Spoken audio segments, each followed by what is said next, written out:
Hello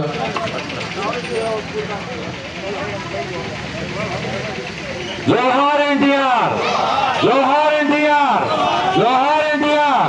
గోడ రామచంద్ర గారి నాయకత్వం, గోడ రామచంద్ర గారి నాయకత్వం, శివరాం ప్రసాద్ గారి నాయకత్వం, వెంకటేశ్వర గారి నాయకత్వం.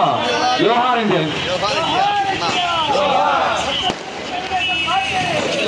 నారా చంద్రబాబు నాయుడు గారి నాయకత్వం, నారా లోకేష్ గారి నాయకత్వం,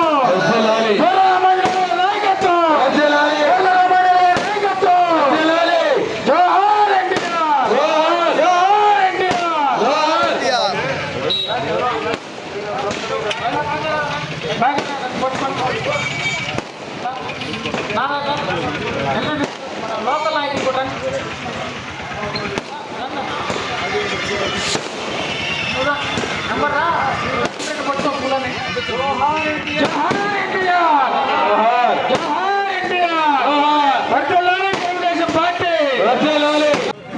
మనమందరూ కూడా ఆరాధ్య దైవంగా భావించేటటువంటి తెలుగుదేశం పార్టీ వ్యవస్థాపకులు నందమూరి తారక రామారావు గారి వర్ధంతి మొన్నే జరుపుకున్నటువంటి సంక్రాంతి పండుగ తర్వాత మరొక పండుగగా ప్రతి గ్రామంలో ప్రతి వాడవాడల్లో కూడా విగ్రహాలకు దండలు వేస్తూ మరి భోజనాలు వడ్డిస్తూ పిల్లలకి పళ్ళు పంచుతూ రోగులకు పళ్ళు పంచుతూ అనేక సామాజిక కార్యక్రమాల్ని అందించడం అనేటువంటిది గొప్ప అదృష్టం.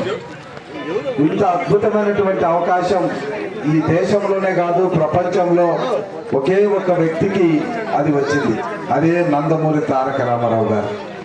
ఎందుకంటే మనం ఒక్కసారి ఆలోచిస్తే నందమూరి తారక రామారావు గారు రాకముందు ఎన్నికలంటే ఆ రోజు ప్రజలందరినీ కూడా పేదలుగా ధనవంతులుగా విభజించి పేదల యొక్క ఓట్లు దండుకునే విధంగా గరీబ్ హటావో అన్నారు. ఆ తర్వాత వచ్చినటువంటి ప్రభుత్వాలు కూడా మరి కేవలం ఓటర్లుగానే వాళ్ళని ప్రజలు చూశాయి. కానీ ఈ ప్రపంచంలో ఒకే ఒక పార్టీ, ఒకే ఒక రాజకీయ నాయకుడు ప్రజలను దేవుళ్ళుగా భావించి ఆ దేవుళ్లకు నైవేద్యం 2 రూపాయల కిలో బియ్యం పేరుతో కడుపు నింపినటువంటి మహానుభావుడు నందమూరి తారక రామారావు గారు ఒక్కరు మాత్రమే. అదేవిధంగా నందమూరి తారక రామారావు గారి గురించి చెప్పుకోవాలంటే ఆడపడుతులకు ఆస్తి హక్కు కానీ, అదేవిధంగా పక్కా ఇల్లు కానీ, పెన్షన్ల పంపిణీ కానీ, ఇవన్నీ కూడా చాలా కార్యక్రమాలు ఉన్నాయి. ఆయన నేపథ్యంలోనే చంద్రబాబు నాయుడు గారు కూడా ఈరోజు ఆయన ఏ ప్రజలైతే దేవుళ్ళు అన్నాడో ఆ దేవుళ్ళందరినీ లక్షాధికారులు చేయాలనేసి కంకణబద్ధులై ఈరోజు సూపర్ 6 ద్వారా ప్రతి కుటుంబానికి సంవత్సరానికి 70,000 నుంచి ₹1,00,000 వరకు సహాయం అందించే కార్యక్రమం 2047 నాటికి ప్రతి ఇంటిని లక్షాధికారులు చేయాలనేటువంటి ఒక ఆలోచనతో కూడా ముందుకెళ్తున్నాం. ఈరోజు అన్ని కార్యక్రమాలన్నీ కూడా చేసుకుంటూ ముందుకెళ్తున్నాం. ఈరోజు గుంటూరు ఛానల్కి నిధులు వచ్చినాయి. ఇంకొక 10-15 రోజుల్లో సీఎం గారితో మనకు శంకుస్థాపన కార్యక్రమం అనేటువంటి జరుగుతుంది. నల్లమడుగు జీవో ఇష్యూ చేశారు. ఇవన్నీ కూడా జరుగుతాయి. తర్వాత ఓల్డ్ మెడ్రాస్ రోడ్డుకి ప్రతిపాదనలు సిద్ధమయ్యాయి. ఇక్కడే ఎకనామిక్ జోన్ ఒకటి ఏర్పాటు చేయబోతున్నాం.